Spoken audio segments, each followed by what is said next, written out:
can run so many great things in a multi-purpose venue. Tonight, only on 7, a group of more than 24 local people are actively working on a major undertaking, and that is to bring a multi-sports complex to the Treasure Valley. The group is led by Idaho's Olympic gold medalist from the 2000 Games in Sydney, Stacy Dragila. One of the first pieces of the puzzle is the group's bid to acquire the Jackson indoor track from Boise State. They say once that happens, they can make the track the centerpiece of a facility that would be home to a handful of venues featuring more than a dozen sports. Our Joey Prechtel spoke to Stacy tonight. He joins us now. And Joey, this would be huge for youth sports with the potential for more regional and national events coming to the Valley, along with the economic impact they bring. This is the first that most are hearing about this tonight. What do we know?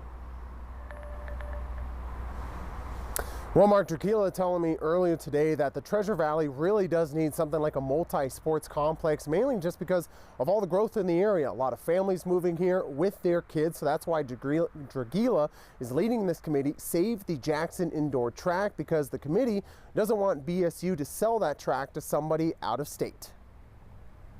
All we're asking BSU is that we keep that track here. Our goal of our committee is to repair and restore this track for a short time to get it up. We'll take all of those costs on. Stacy Dragila is helping lead the charge to save this stadium, the Jackson indoor track used by Boise State.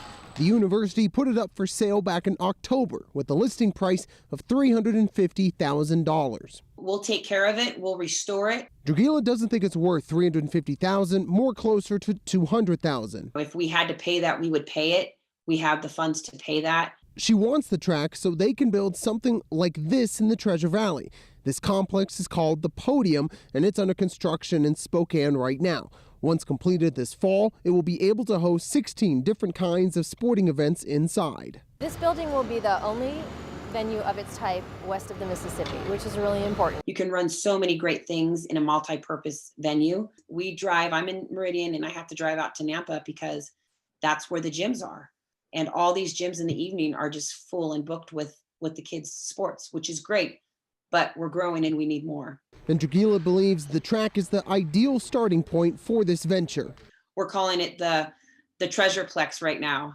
It's our dream. There's still a ton that needs to be worked out before the Treasureplex becomes a reality, and one of those is the location. Somewhere in the middle, there's got to be a sweet spot that I think people will come to. And I think when you're building something of that magnitude, having accessibility is key.